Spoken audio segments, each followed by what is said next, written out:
Beleza, deixa eu desligar aqui o apito, que senão ele enche o saco aqui, não para um segundo. Bom, Daniel, então, cara, queria te agradecer primeiro aí por ter aceito, né, o desafio aí.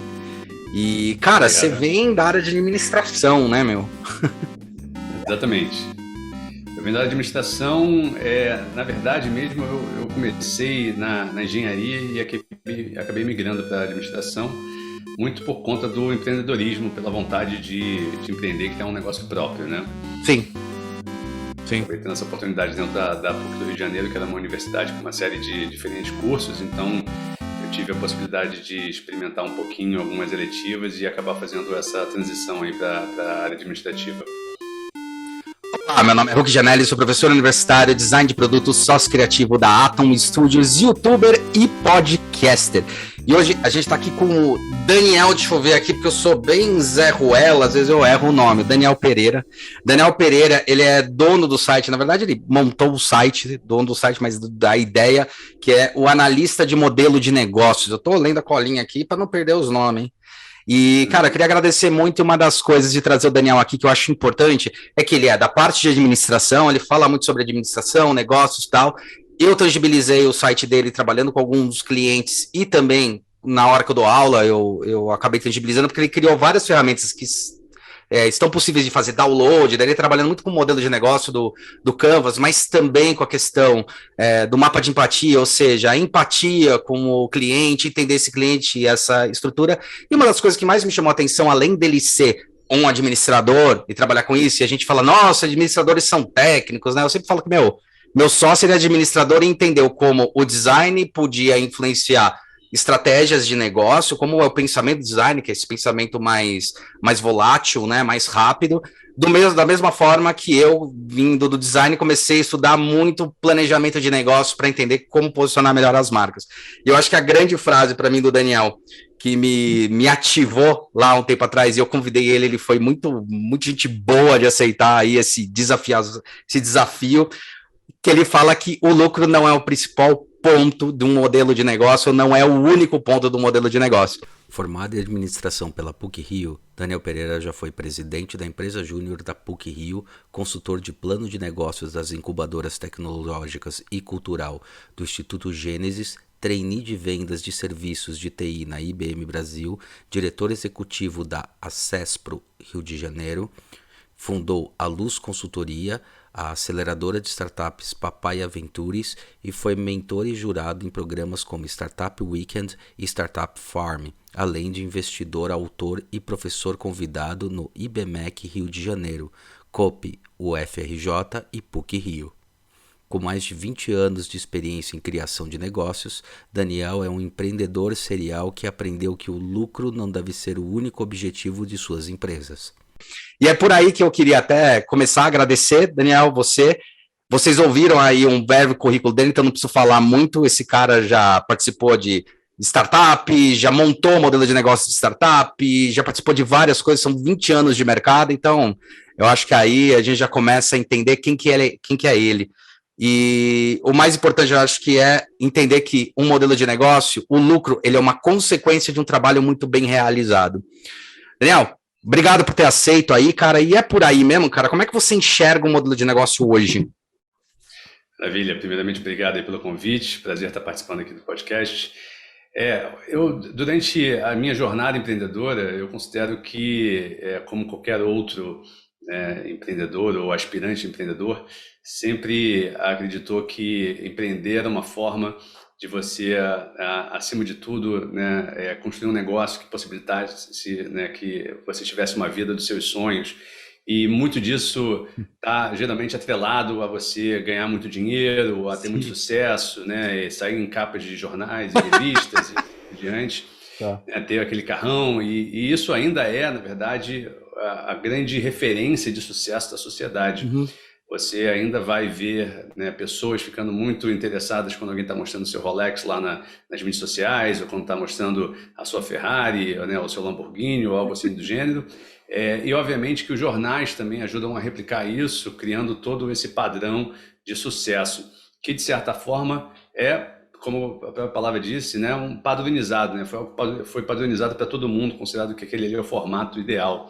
Uhum. Quando, na verdade, eu acredito, né, e aprendi que, para mim, sucesso não é isso, né? Ao longo da minha jornada, eu tive uma série de situações diferentes que foram demonstrando para mim que um modelo de negócio, por exemplo, ele não deveria apenas captar valor, mas ele deveria também captar tempo e liberdade para você. Perfeito. Então, eu aprendi isso batendo, né, com a minha cabeça na parede, né, Normal. literalmente.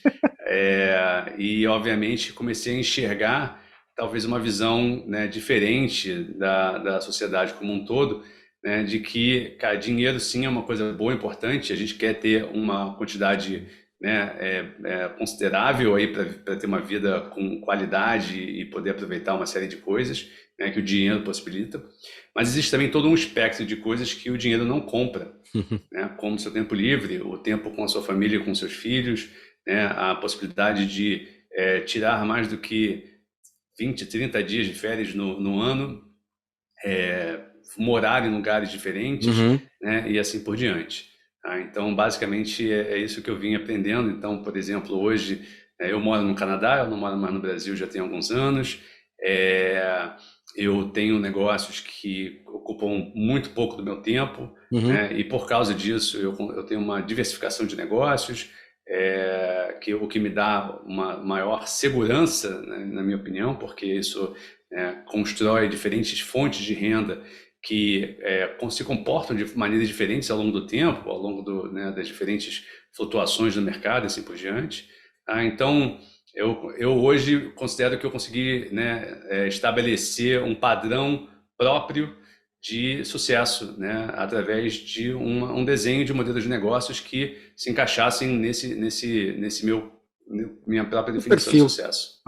Eu acho isso muito legal que você está colocando, cara, porque essa imagem também, uma coisa que é interessante, que essa imagem de valor, do status, né, dessa questão de valor, eu acho que tem duas coisas que são, às vezes, presentes. Eu não sei se culturalmente no Canadá você percebeu isso, mas uma coisa que eu percebi nos Estados Unidos, que é um pouquinho diferente que no Brasil, é que uma pessoa ter um carro, alguma coisa, nos Estados Unidos, ele ter um modelo de sucesso que ele conquistou, é até, de certa forma, aplaudido. E tem uma outra coisa que é interessante, que é o cara perguntar quantas vezes você quebrou, para entender que você sabe como funcionam as flutuações de mercado.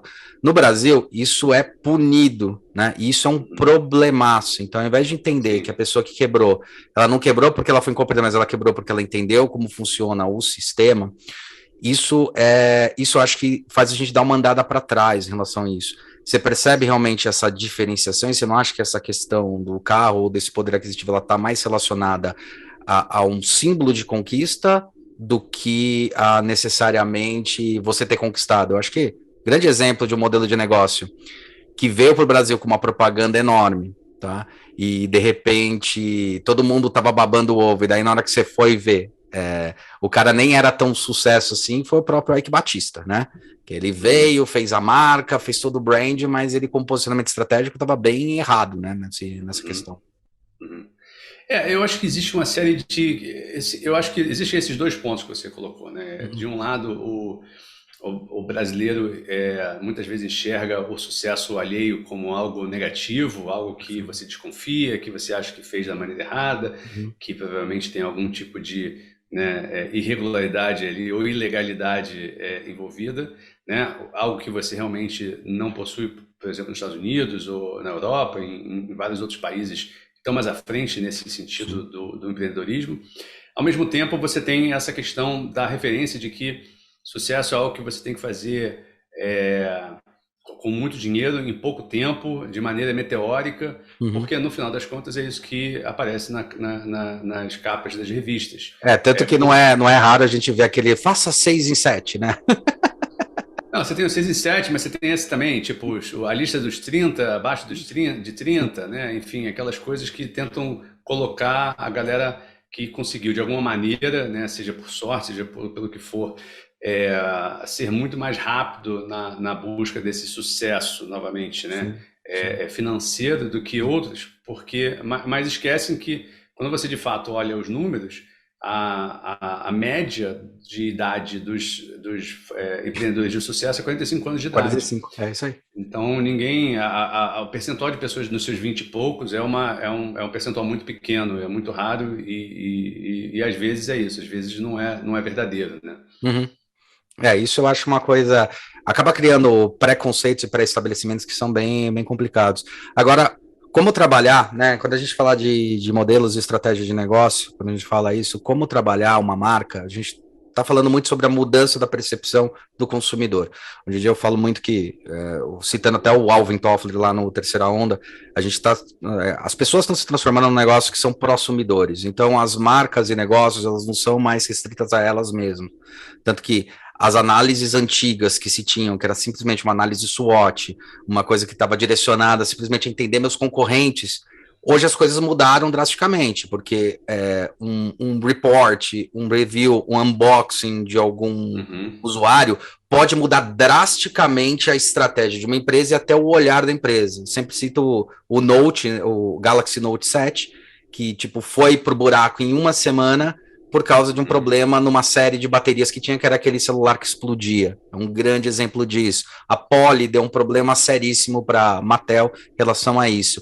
Isso muda drasticamente o como também você tem que se comportar e se posicionar, né, dentro do mercado. E a consequência do lucro ou qualquer coisa que tenha relação com isso está muito em como você se comunica com esse público.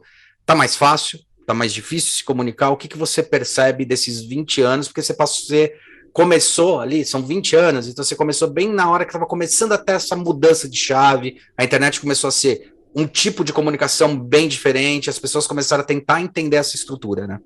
Sim.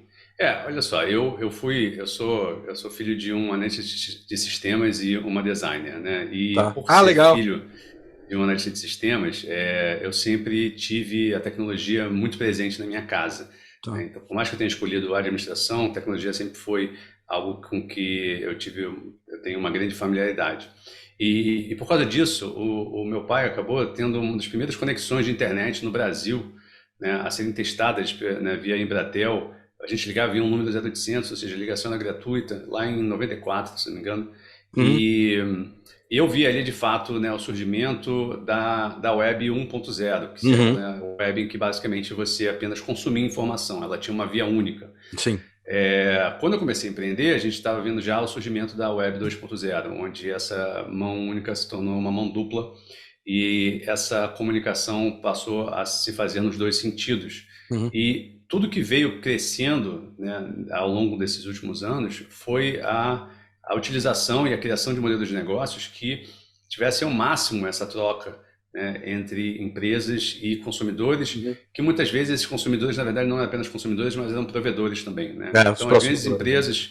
as grandes empresas são, na verdade, plataformas que conectam, né, quem possui algo disponível para quem algo que está querendo consumir, que está querendo, né, aquilo que está sendo oferecido, né, pela outra parte. Uhum. Então, você tem, obviamente, né, o Airbnb, o Uber, né, enfim, a gente pode citar aqui uma série de diferentes startups que são os grandes unicórnios aí hoje em dia, que na verdade aproveitaram bastante a criação o potencial da Web 2.0, dessa mão dupla. E se você entender como elas chegaram lá, elas tiveram muito, muito trabalho de realmente escutar o consumidor, de tentar entender ao máximo quais eram as pontes, Sim. as partes, as dores, né, onde que de fato eles precisavam focar para criar algum tipo de solução. Não foi por acaso, né? Sim. Óbvio, teve muita injeção de dinheiro, mas teve muito trabalho de tarefas não escaláveis, né? Antes de criar aquele super negócio escalável. Então, eu acho que esse é um ponto que a gente veio se transformando muito. Uhum. E que, obviamente, a gente ainda vai ver mudar mais ainda aí, supostamente com o que a Web 3.0 traz Cara, ali. o NFT tá aí para isso, né, cara? O NFT já tá gerando lucro e coisa, é justamente uma outra conexão, né? O blockchain e tudo isso que tá transformando até o jeito de consumo, né? Tanto que hoje a gente tá falando que você tem o B2B, o B2C e o A2D, né? Que é o Design to Avatar, aliás, Day to E, né? Design to Avatar, né? Que é um outro tipo de modelo de negócio também de transformação, né? Eu acho que a gente vai deixar de ter as grandes corporações como intermediadoras, Perfeito. centralizadoras dessas relações entre né, fornecedores e consumidores, e você vai passar a ter uma relação direta.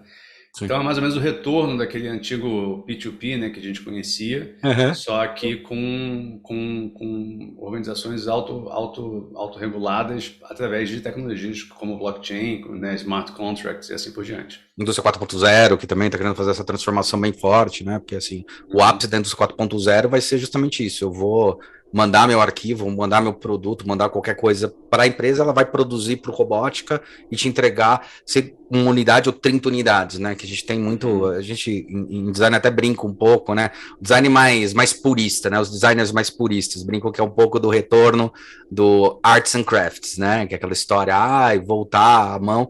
Tem isso, mas eu acho que a diluição mesmo da inteligência de produção, inteligência de entrega de produtos de uma maneira muito diferente, né? A gente fala que o mercado de consumo de massa, ele vem caindo aí desde a década de 50, quando a gente fala de consumo de massa ali na veia, né? Então eu tenho um produto, todo mundo tem que consumir aquele produto.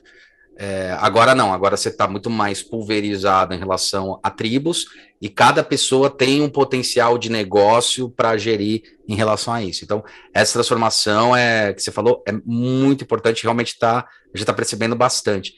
E também não é por acaso que as empresas elas entenderam que o negócio delas, se não fizer sentido para esse mercado consumidor, a gente fala muito de marca espiritual, né?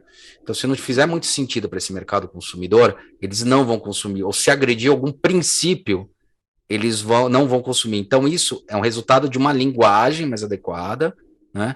E também de começar a fazer o storytelling da maneira certa, né? Porque existia o storytelling para simplesmente fazer a fantasia, agora, dentro da web, dessa comunicação, a gente tem que entender melhor o nosso plano de estratégia de posicionamento, né? Porque o lucro ele é um resultado de um trabalho relevante que você fez socialmente, né? Quando eu falo socialmente, vendendo produtos, serviços, não importa.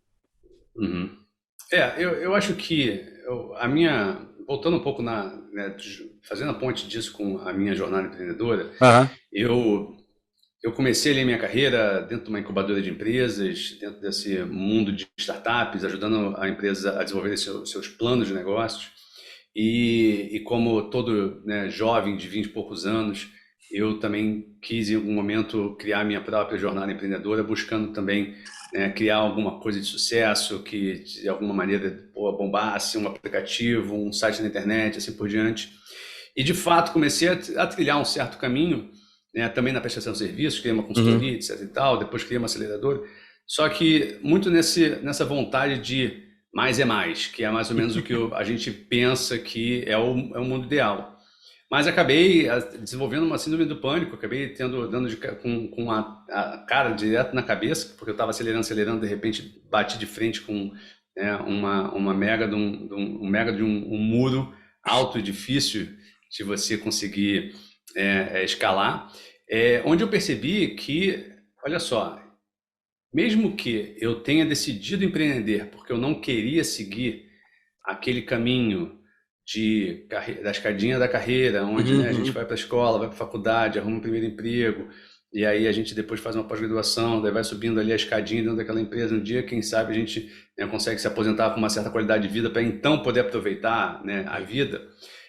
Eu queria muito esse negócio, tipo assim, não, vou empreender porque eu vou ficar rico rápido, vou me aposentar rápido, etc e tal, que também era um outro padrão Sim, que estava sim. sendo vendido ali, Uhum. mas que por mais que talvez fosse um padrão um pouco mais glamouroso, né, porque empreendedor, não sei o quê, possivelmente com dinheiro, eu estava percebendo que existiam muitos e muitos casos de pessoas que trabalhavam demais, ganhavam muito dinheiro, mas que não tinham tempo para nada, assim por diante, e obviamente que eu também acabei sentindo na pele, né, os resultados de tentar traçar dessa maneira o meu caminho para o sucesso. E aí foi a hora que eu percebi que eu precisava encarar isso de uma maneira diferente e usar um pouco desses elementos né, de design, seja do Canvas, né, Uhum. seja, Uhum. né, de todas as outras ferramentas aí que você Sim, tem sim. da IDEO e etc, tal, Design Uhum. Thinking, Uhum. para sair Essa dessa bolha, né, busca. cara? É, Um é, vício, Podemos né? dizer que uma bolha, mas acima de tudo eu acho que é novamente, é um outro padrão estabelecido pela sociedade que não necessariamente se encaixa com os seus valores e com seus grandes objetivos de vida. E aí existe uma frase que eu gosto muito, que é o seguinte, né? que fala em inglês, né? Live by design, not by standards. Então, assim, Boa. viva a sua vida por design, ou seja, desenhe a sua vida Uhum. como você acha que ela deve ser, né? Seja o arquiteto dessa vida ideal, né? Pare e pense o que você quer nela. Utilize ferramentas que, de repente, podem ser muito interessantes. Então, você tem, né, hoje em dia, o Canvas também, o Canvas pro lado pessoal, onde você consegue pensar ali, de certa forma, o que Sim, você sim. leva em consideração, o que você gostaria de ter na sua vida, o que você é bom, o que você é ruim, o que você quer evitar ao máximo.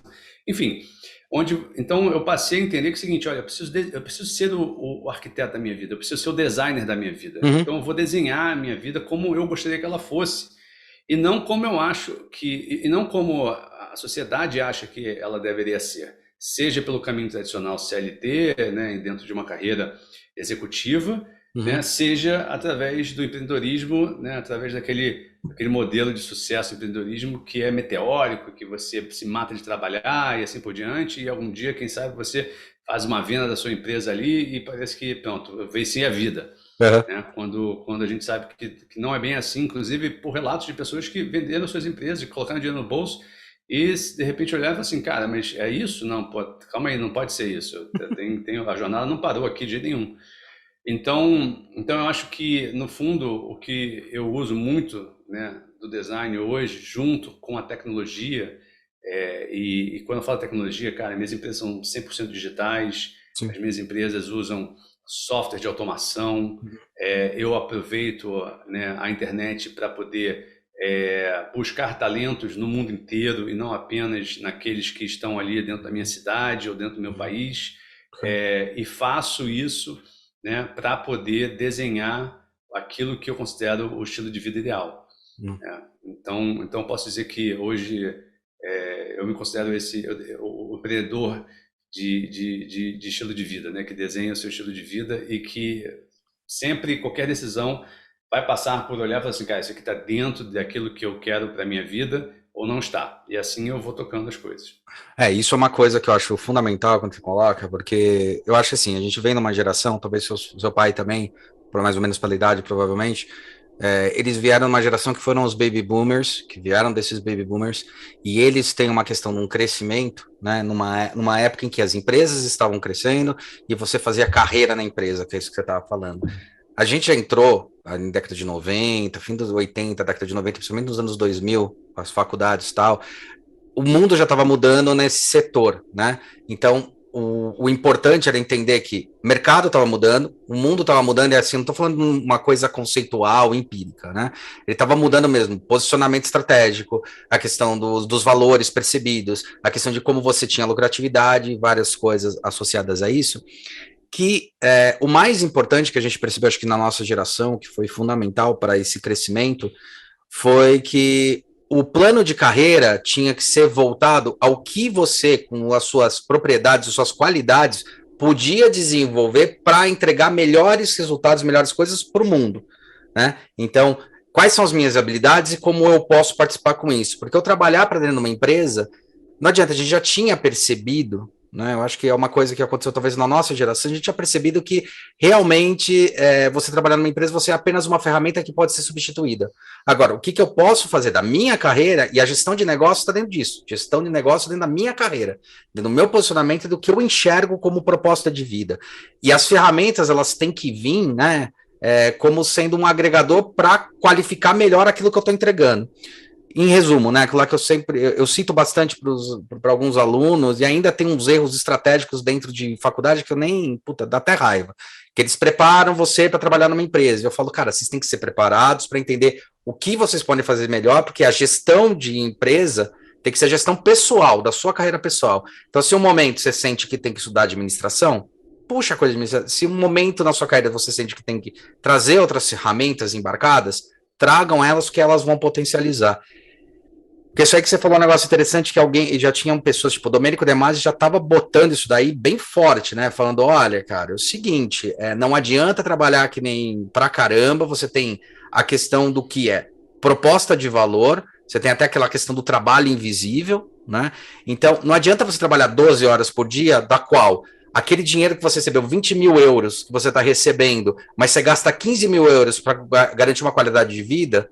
Diferente de você vai receber 12 mil euros, mas você vai trabalhar 6 horas por dia, mas você vai gastar 3 mil euros. O resto, você está tendo qualidade de vida com a sua família e com quem você, na verdade, vai passar o tempo todo. Eu acho que isso é uma grande mudança de mindset quando a gente fala sobre.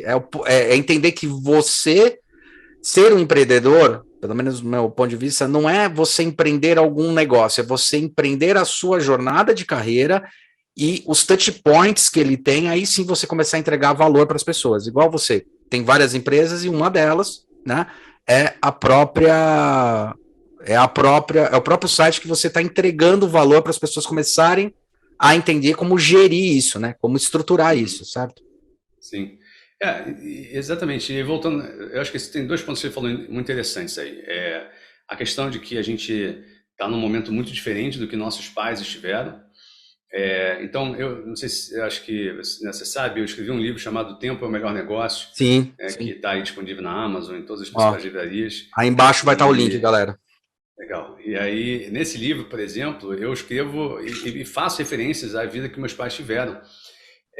De ir, né, pô, sair cedo de casa, né, voltar tarde, ter aquele emprego que, pô, trabalha de segunda a sexta, né, precisa seguir aquela quantidade de horas, de estar presente lá no escritório, mesmo que você não estivesse tendo que fazer nada, e assim por diante. E quando o livro estava para ser publicado, eu falei para meu pai, olha só, eu queria que vocês não ficassem chateados com as menções que eu faço, né, sobre vocês, porque claro que essa era a minha referência e eu tive que colocar ali de alguma maneira porque isso me influenciou. E o meu pai virou para mim e falou assim, filho, não se preocupa, eram outros tempos. Uhum. Então, de fato eram, eles não tiveram a possibilidade que a gente tem hoje em dia, o Sim, ferramental que a gente tem, sim. e é óbvio que a pandemia apresentou e acelerou muito, Escancarou, né, né? a adoção dessas tecnologias que já existem há muitos anos, as minhas empresas já são remotas desde 2005, Sim, sim, né, porque antes de mim já existiam outras empresas 100% remotas e sim, sim. que eu de inspiração para poder entender como é que elas funcionavam e é óbvio que um dos maiores desafios é exatamente esse shift, né, essa mudança do seu mindset, da forma como você pensa que as coisas deveriam ser, porque no fundo nossos mindsets foram novamente Moldados, né? moldados pelas referências que a gente tem ao nosso Exatamente. redor, da sociedade, do lugar onde a gente trabalhou e assim por diante. Então, lá em 2005, quando eu falava assim, cara, equipe remota, você tá maluco, mas eu nunca conseguiria fazer isso, minha equipe não tem maturidade para isso, tudo mais, e olha só, né, depende do quanto que você prioriza, o quanto que você quer de fato mudar esse seu mindset, porque à medida que você vai, né, se aprofundando nisso, vai colocando isso como algo Palatável, essencial, né?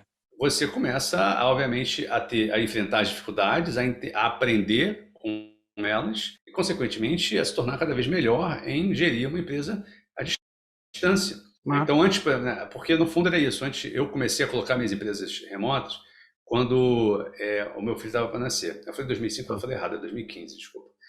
Então, estamos falando de 7 anos atrás, né? E o meu filho estava para nascer, eu queria falar assim, cara, eu quero poder estar mais em casa. Com meu filho, eu já tinha uma série de ferramentas tecnológicas que Uhum. permitiam que eu tivesse pudesse de vez em quando trabalhar.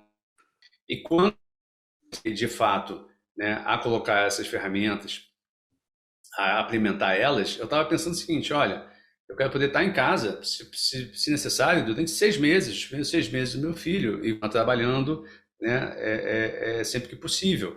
Depois que meu filho nasceu, que já tinha 1 ano de idade, né, eu já estava numa grande cidade onde ele, né, a gente mora num prédio que por maior que seja, nunca vai ser grande demais, ou grande o suficiente para uma criança, porque Com por mais que certeza. tenha de repente ali um playground, sempre o playground que vai desejar muito, vai deixar muito a desejar, você tem pouquíssimas praças, né, os lugares são extremamente limitados por falta de planejamento, e comecei a pensar o seguinte, olha, quero morar numa cidade mais interior. Então comecei a avaliar casas na Serra do Rio de Janeiro, né, Aham. da onde eu sou, então Teresópolis, Petrópolis, porque Uhum. eu poderia morar com um custo de vida mais baixo, com um quintal, né, com uma liberdade maior e assim por diante. tudo isso porque eu estava querendo desenhar um determinado estilo de vida, né? Então, né, vivendo uma vida por design, não por padrão, Aham. e comecei, obviamente, a adotar uma série de estratégias e desenhar os meus negócios para que eles permitissem esse estilo de vida. Uhum. Então eu acho que, no fundo, é isso. A gente tem hoje ferramentas que a gente, né, que nossas gerações anteriores não tinham, e a gente, depois, um pouco, talvez, né, de forma forçada, pela pandemia, a gente começou a entender que essa mudança desse mindset de que é possível a gente viver de forma remota, né, é totalmente viável. Não é uma Não, não é uma realidade utopia. distante. Não é uma utopia. Exatamente. É isso que eu acho mais louco, cara, porque você citou duas coisas aí que eu acho importante, que uma delas é, as ferramentas já estavam, né, cara? Quando a gente vai ver mesmo os resquícios da internet, você tem a ARPANET lá de 70 e pouco, cara, que é quando tem as primeiras Uhum. conexões e tal. Tem uma coisa que está sendo curiosa, até te perguntar como é que tá isso, no Canadá. Nos Estados Unidos eu sei que eles começaram a entender melhor, até porque eles já estavam entendendo o que era remoto. Mas aqui Uhum. no Brasil, aconteceu um negócio que foi bem, bem drástico, que assim, tá sendo bem deprimente, né? Que é, a internet veio, a pandemia veio, a pandemia ajudou a acelerar um processo que já era consequência, que os caras jogavam lá para 2025 e tal, que era o trabalho remoto, de entender que é muito mais importante as entregas e o que o cara tem para entregar, e você tinha um mundo globalizado, e falar que é globalizado quer dizer que você pode achar a pecinha que falta, ou aquela mão de obra interessante, ou aquela empresa interessante para produzir você, não precisa estar no quintal, está conectado de várias áreas. Mas o Brasil começou a ter um retorno das pessoas falarem daquele maldito novo normal. Então, novamente, voltamos a ter trânsito, tem muita empresa que está fazendo aquela meio aberta, mas eu acho que tem uma coisa do psicológico de empresas. Eu estou perguntando justamente para entender o que está acontecendo aí em relação aqui, que o dono, uma das coisas mais difíceis é o dono perceber que ele não precisa, quando uma empresa ela realmente está muito bem gerida, ele não precisa estar o tempo todo olhando, ele tem que ter peças importantes. Eu acho que no Brasil, ou não vamos dizer Brasil, acho que eu já vi isso em outras empresas também, que é muito difícil você passar a responsabilidade de um serviço, de um trabalho para uma terceira pessoa. E os donos de empresa entenderem que quando eu chamo alguém para fazer alguma coisa, algum parceiro, algum funcionário, não importa, ele tem que ser melhor do que eu naquilo lá. E tem Uhum. muito essa coisa de tipo, não, eu tenho que ser melhor que o cara.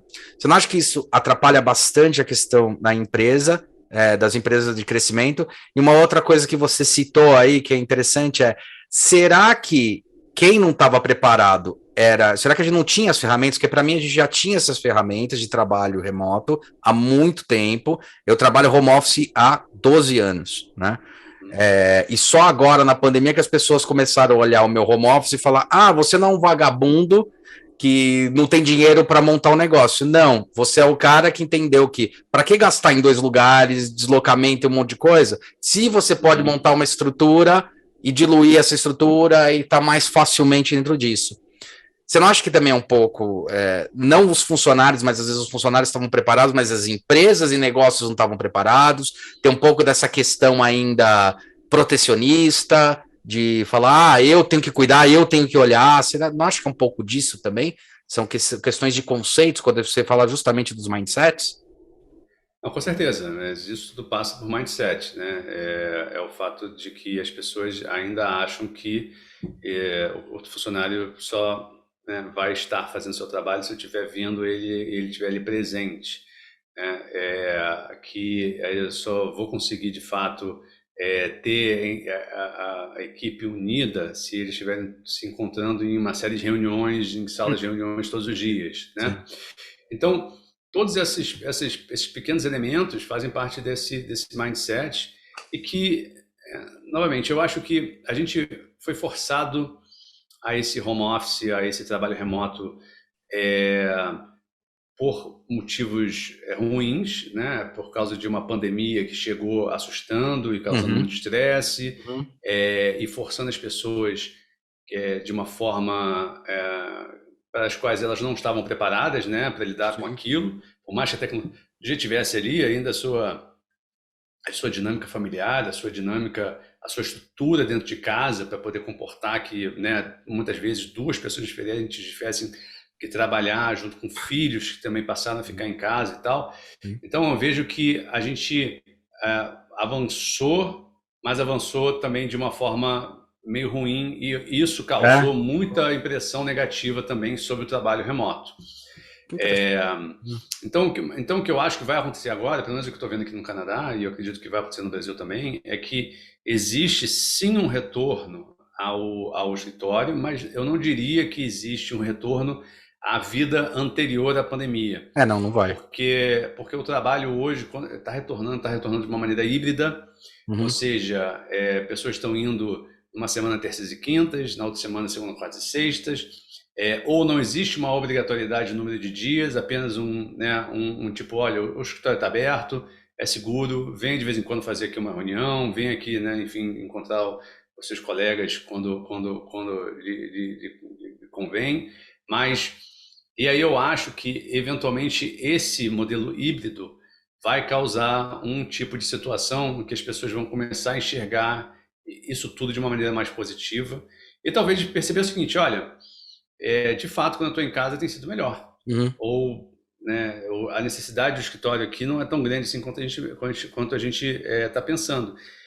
Óbvio, assim, se você for pensar que o escritório, o espaço físico, é um custo, né, para as empresas, Porra, é um para se puta custo. manter, né, um custo muito alto para se manter, pra não só manter por causa do aluguel, mas também toda a infraestrutura necessária de imóveis e de equipamento, assim por diante. E as empresas perceberem que não está agregando valor, como elas acreditavam que de fato ia voltar a agregar valor, Sim. elas vão começar, obviamente, a se desfazer disso e adotar o trabalho remoto, talvez como, né, um modelo positivo e não um modelo negativo, como acabou, né, acontecendo durante a pandemia. Mas eu acho que esse crescimento ele já veio, né? Quando a gente fala pandemia, a pandemia ela acelerou. Quando a gente estuda, por exemplo, os coworks, eles começaram a surgir bem forte em algumas empresas lá já em 2015, 2016, como Microsoft aqui no Brasil, por exemplo, que tinha uma equipe só de 4 pessoas. Eu tô falando a parte jurídica que eu conhecia, um dos caras que trabalhava lá. Falou, cara, se a gente alugar um cowork, o espaço de cowork sai mais barato do que a gente alugar uma sala e ter que montar toda a estrutura. Então, isso já era uma percepção de trabalho remoto, ainda alocado num espaço, porque parece que existe uma necessidade de você sair de casa, né? Mas já começou a mudar bastante, tanto que tem várias empresas que têm vários locais de cowork. E isso veio numa crescente. A mudança desse mindset também, daí a gente entra muito nesse conceito que você introduziu bem lá no começo, que é a questão de você fazer o seu plano de carreira. Isso tem a ver também com o seu plano de carreira, né? Tipo, você trabalhar para uma empresa, você montar um negócio, ele tem muito mais a ver quais são as suas expectativas e o que você chama de sucesso ou insucesso, e eu acho que esbarra bastante num discurso que é a qualidade de vida. Qualidade de vida não é ter mais, mas é com que ter como você usa de uma maneira mais inteligente, né? E usar de uma maneira mais inteligente é justamente isso. Poxa, posso trabalhar pra caramba, ficar fora, mas vou perder um tempo com meu filho, que é uma coisa importante, Uhum. fundamental, ver o crescimento dele, ver a nascença dele, ele crescendo, e ter uma participação muito importante nisso. Até porque eu não sei como foi você, mas, por exemplo, meu pai trabalhava pra caramba, eu sempre gostei muito do meu pai, mas eu tive uma convivência com ele, mas ele sempre estava muito mais distante, né, do que ele poderia estar presente, né? Ele sempre Uhum. estava, quando eu via ele, quando eu lembrava dele, ele estava cansado, até brincava um pouco, mas ele estava cansado, estava exausto, não conseguiu participar de algumas coisas, né? Sim. Para mim, ele não teve qualidade de vida nesse sentido, né? É. Exatamente. Quando você não tem tempo, você não consegue ser a sua melhor versão para ninguém, nem para você Boa. mesmo. Eu falo isso no livro amplamente. Não tem, você precisa de tempo para você, você precisa de tempo para sua esposa, você precisa de tempo para seus filhos, você precisa de tempo para poder se exercitar, para poder descansar, para poder, enfim, uma série de coisas. E aí, quando você sai de segunda a sexta, de manhã cedo, volta, né, no final do dia, e ainda tem que ter as suas tarefas domésticas, tem que ter as suas tarefas, né, obviamente, de atenção ali aos seus filhos. Uhum. É, e aí, hoje em dia, eu penso muito nisso, cara. Meu momento mais estressante do meu dia é o final do dia. Porque eu prefiro mil vezes esse processo calmo de levar meus filhos, né? Apesar do café da manhã, obviamente, também, obviamente, tem ter ali o seu leve grau de estresse, porque precisa, por exemplo, todo mundo coma e se arrume, Sim, saia, não sei o que e tudo mais, mas o momento que eu levo meu filho, o momento que, poxa, muitas vezes, eu tenho um filho que está na escola, uma outra filha que está na creche ainda, mas que só vai 2 dias de manhã, Aham. mas aquele momento do almoço com ela, ou uma parte da tarde que eu não tenho muito o que fazer e tudo mais, ou quando meu filho Sim. chega da escola, eu consigo brincar com ele, é ótimo. Cara, quando chega às 6 horas, que é o esquema janta, banho e vai pra cama, é disparado assim a parte mais estressante que eu tenho do meu dia, porque é realmente o final do dia, você já tá cansado, por mais que Já. você de repente não tenha tido um dia estressante, seus filhos estão cansados também. Então imagina que você só tem esse final do dia de jantar, colocar para o banho e dormir, né? Todos os dias, porque você tem que É, trabalhar de 9 até às 6, às 7, que seja. sim. Realmente fica muito difícil. E o final de semana é muito pouco para que você consiga fazer tudo aquilo que você precisa fazer, que Sim. não é trabalho, né? Mas, obviamente, né, ficar com seus filhos, entreter eles, assim por diante, é muito complicado. É, então é isso. Eu acho que o ponto principal é você conseguir desenhar esse estilo de vida. Em cima desse desenho, desse estilo de vida, você começar a entender o que encaixa e o que não encaixa. E isso é válido, obviamente, para o tipo de empresa que você vai, né, construir, que tipo de negócio que você vai ter e assim por diante. Muito louco, cara. Pra gente dar uma wrap-up aí, dar uma encerrada, cara, como é que foi, por que que teve a ideia de montar o site, quanto ele é importante, o quanto ele é, na verdade, um prolongamento daquilo que você já trabalha nas suas empresas? A gente não acabou nem falando quantas empresas você tem, o que que você tem, mas o quanto de importante foi, porque, obviamente, o site, ele é, para quem aí é mais pragmático, é como se fosse uma propaganda do trabalho que ele faz, mas é de outra maneira, porque ele está liberando aquilo lá que, quando eu fiz faculdade, falavam muito, você esconde seu jogo, nunca conta. E, na verdade, o site, ou tudo isso que a gente faz aqui no podcast, YouTube, por exemplo, no nosso caso, no caso dele, o site, outras coisas que ele vai praticando, pelo contrário, ajuda a validar cada vez mais o trabalho que é realizado. Uma coisa que eu falo muito para meus clientes já há um bom tempo, assim, ensina o que você faz pro cara tentar fazer e ver que é tão difícil que ele vai precisar de você para poder auxiliar. Aí sim ele vai perceber valor no seu produto e serviço. É por aí como é que funciona essa estratégia, como é que você pensou isso, por que que você resolveu fazer esse compêndio de informação para gerar para as pessoas valor. Sim. Bem, olha só, como eu te falei, eu comecei minha jornada, ou melhor, minha carreira na incubadora da PUC do Rio de Janeiro e eu ajudava os candidatos à incubação a desenvolverem seus planos de negócios. Uhum. E o plano de negócio, cara, era um documento longo, textual, chato de desenvolver, que exigia que você tivesse que basicamente escrever um livro sobre coisas que você não tinha ideia de como seriam, simplesmente, né, porque era obrigatório você manter aquela estrutura. E aí, durante eu ajudei mais de 300 planos de negócio a serem desenvolvidos, e durante esse período, volta e meia, eu escutava as pessoas falando assim: ah, mas o meu modelo de negócio, assim, pô, mas o modelo de negócio não é o plano de negócios.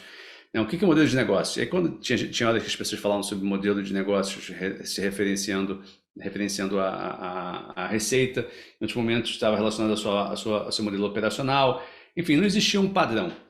Aí eu fui trabalhar na IBM, fui trabalhar na área de vendas da IBM, e quando eu estava lá na IBM, recebi um relatório da área de consultoria da IBM com uma pesquisa que tinha sido feita com os principais CEOs do mundo, perguntando qual que era o foco deles para os anos seguintes. E, em primeiro lugar, estava lá o modelo de inovação no modelo de negócios. Eu falei, cara, eu preciso entender o que é esse modelo de negócio de uma vez por todas. Fui fazer uma pesquisa e acabei descobrindo, né, o autor, né, o Alexander Selvalda, que estava ali começando a escrever um blog em cima da sua tese de doutorado e estava formando o que viria a ser o Business Model Canvas. Então, na hora que eu vi o Canvas, onde você pegou um documento de 30, 50 páginas, conseguiu colocar a parte que importa em uma única imagem, de uma única página, Uma no framework, fotografia, né, cara? exatamente, muito mais visual do que textual, aquilo, porra, me encantou e eu falei assim, cara, se eu soubesse, se isso aqui existisse na minha época, né, de universidade, de faculdade, ia ser muito melhor.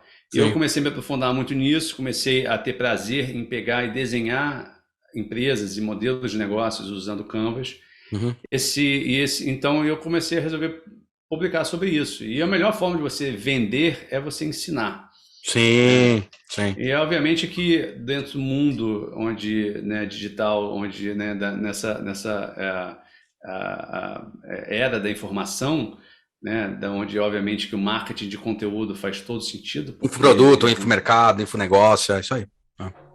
eu comecei a escrever, criei esse site, comecei a escrever e coloquei alguns cursos e produtos digitais à venda como Sim. forma de monetização. Então eu atraio pessoas interessadas ao site por causa dos meus canvas, das minhas análises, e ali, né, eu ofereço alguns produtos e serviços que, para quem obviamente me conhece ali através do site. Mas eu acho que o encantamento, o site é, na verdade, esse encantamento com a conexão do visual de design, né, com o mundo dos negócios, Uhum. né, acima de tudo. Então, assim que nasceu o analista e assim que, de certa forma, outros negócios também acabaram surgindo dentro sempre dessa mesma premissa de publicação de conteúdo gratuito para se atrair um público que depois, né, seria convertido em um cliente dos produtos pagos. É tipo o funil de venda, né? Essa bem isso. Trabalhar com Exatamente. essa. Com Mas essa. usando acima de tudo SEO, tráfego orgânico, Sim, né? sim, sim, sim, sim. Tudo isso que está relacionado, isso aí é importantíssimo, porque eu acho que aí tem a grande transformação, né, cara? Faz bem lembrar uma coisa que, obviamente, você tangibilizou, e eu acho fantástico, que faz parte também desse universo aí que a gente está falando, do Golden Cycle, né, do Simon Sinek. Uhum, Entender os propósitos, a causa, e entender que o que você está vendendo, os produtos que você está vendendo, eles são uma consequência de um produto, uma tangibilização.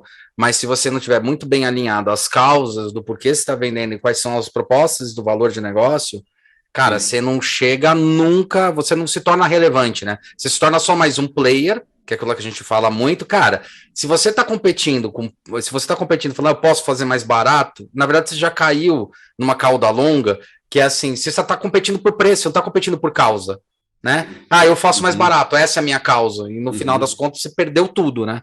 Acho que isso é um ponto bem relevante, né?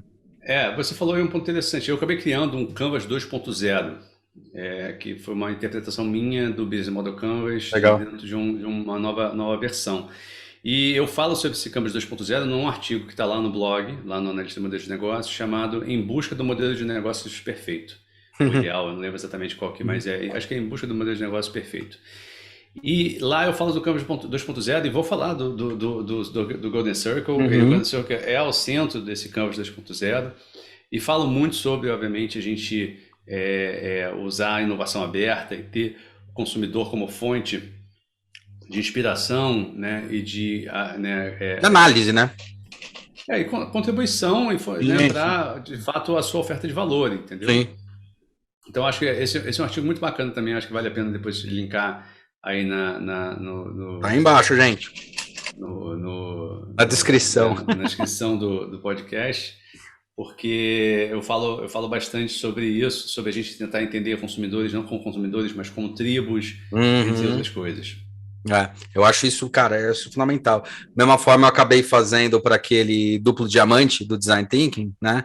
Que na Uhum, verdade eu uso o conceito Design Thinking lá de 69, né? Quando fez a pesquisa e falou que qual é o pensamento que o designer tem e não o Design Thinking da IDEO, né? Que é um método, e esse método ele pode ser testado, funcionou muito bem lá nos anos 2000, agora tem que ser retransformado e tal. Mas eu fiz isso com o triplo diamante, entendendo a mesma coisa, né? A causa tal, com o duplo diamante eu acabei criando um triplo diamante, mesma coisa, como modelo, uhum, para entender onde estava o briefing e mostrando que o briefing estava na ponta final. E esse briefing na ponta final é um problemaço, porque você tem certeza que a empresa ela fez a análise certa, que você fez a análise certa dos dados e da informação para conseguir ofertar produtos e serviços, né? Então, uhum, tem que uhum. realinhar isso. Isso é muito legal, cara. Eu vi esse Canvas seu de 2.0, achei muito louco esse Canvas. E, cara, bem bacana. Agora, seu jabá, fazendo seu jabá, a partir dali eu consigo fazer. Como é que as pessoas podem não entrar em contato e entrar pelo site normal? Mas quais são os serviços que elas conseguem? Elas conseguem fazer um planejamento de negócio pessoal? Você tem uma mentoria para isso, uma consultoria para isso? Como é que faz para as empresas entrarem em negócio? Como é que funciona essa estratégia sua? Agora vendendo o seu peixe mesmo. Assim, ó, meus produtos são esses, é isso que eu estou agregando. Aham, aham. Hoje em dia eu tenho, na verdade, alguns produtos ali. Esses produtos são o meu foco. Então, eu ensino sobre o Business Model Canvas, eu ensino sobre o Lean Canvas. Eu tenho modelo de apresentação, tenho modelo de tipo uma planilha que faz uma análise, né, SWOT do seu Business Model Canvas. Então, eu acabei fazendo uma ênfase muito grande em cima de produtos, porque a verdade é que serviços, por mais que, de certa forma, tragam também um certo prazer em conseguir fazer uma troca e ajudar, eles não são escaláveis. Eu estou sempre trocando a minha hora, né, por receita, e isso não é a definição de escalabilidade, na minha opinião. Não é, mas não é não. Então, eu vim, ao longo do tempo, basicamente eliminando, né, a prestação de serviço como um todo. Uhum. E assim, o Analista é um site que eu tenho um super orgulho. A quantidade de teses de mestrado e doutorado que citam o site é enorme. Né? Volta e meia eu recebo solicitações, pessoas que me mandam os seus trabalhos de final de curso prontos, citando, né, usando ali exemplos que estavam no site. É muito, muito grande. Mas eu estou cada vez mais, até porque eu também estou morando fora, né, aqui no Canadá, criando novos projetos em inglês, fazendo com que, né, eu tenha negócios que atendam um mercado mais internacional, que gerem receita em moeda local. Então, o que eu tenho hoje de oferta lá no Analista está ali na loja, está ali nos produtos que você consegue comprar. E enfim, basicamente aqueles são meus principais ativos assim de venda e de... Tá, exatamente. Legal. Que eu queria ver como é que você estava pensando, você montava estrategicamente. Mas é legal, cara, é legal ser citado por documento. Foi a partir daí que a gente começa a perceber que tem um valor, né, de mercado e tem uma percepção.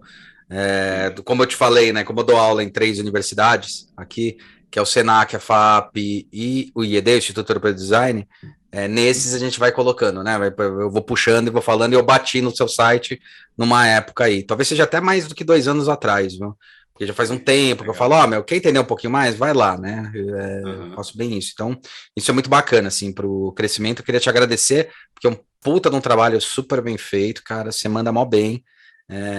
Eu acho muito legal vir essa análise de um administrador, né? Para falar, olha, as coisas, elas são orgânicas, tá? Assim, o crescimento de uma empresa, o desenvolvimento é orgânico. O que quer dizer orgânico? Não adianta só olhar sobre o olhar da administração, assim como eu critico muito, não adianta o designer virar e falar assim, vamos fazer uma marca. Só fazer a marca, você tem um crescimento. Cara, você sabe do resto? Você sabe onde? Às vezes a falha não está na marca, a falha está em como o cara está se posicionando. Às vezes a falha está em um monte de coisa que você tem que entender essa leitura, tem que saber fazer essa leitura. Então, acho que esse crossover é a coisa mais importante para qualquer área, para qualquer setor, né, que tenha. Sim. E, cara, queria te agradecer muito, queria saber se queria deixar um recado final, que a gente sempre fala, porque às vezes a pessoa tá afim de falar, seus mequetrefe, vê se estuda mais. Não, o meu recado é esse, cara, desenhe a vida que você deseja, não siga os padrões da sociedade. Eu falo muito sobre isso no meu livro, então se você de alguma maneira se identifica com isso, vai lá na Amazon, né? Vai na Livraria da Travessa, na Cultura, que seja. Aqui embaixo vai estar linkado esse livro, viu? Vai direto na Amazon. Você pode ir direto no site também, que é tempoelmelhornegocio.com.br, para que aquilo ali, de alguma maneira, te ajude a abrir, né, mais os seus horizontes e o seu pensamento. E, enfim, se quiser me seguir também, eu tenho, né, no Instagram, @dpereiraemp, né, de empreendedor. A gente deixa anotado aí também. Eu dou algumas dicas ali, tento colocar de alguma maneira alguma contribuição adicional aí nessa rede social que o pessoal gosta tanto, né, e tudo que eu publico lá também está sendo replicado no TikTok, lá pelo meu social media. Mas, enfim, de qualquer maneira, é isso. Eu espero que, de alguma maneira, o podcast aqui de hoje tenha ajudado a inspirar um pouquinho a vocês saírem do caminho convencional, né, e buscarem aí o seu próprio caminho. É isso aí. Daniel Pereira, cara, queria te agradecer mais uma vez. Brigadão pelo seu tempo aí, cara. Obrigado mesmo. E é isso aí, cara. Então, galera, bom dia, boa tarde, boa noite, seus mequetrefe. Não esqueça de ouvir, assinar, lembrando que sai nas quintas-feiras o podcast com o Daniel, na segunda-feira sai no YouTube, tá? Para vocês verem, sigam o canal dele, penteirem ele, enchem o saco dele, que é muito importante. E, bom, é isso aí. Valeu, turma, e até a próxima.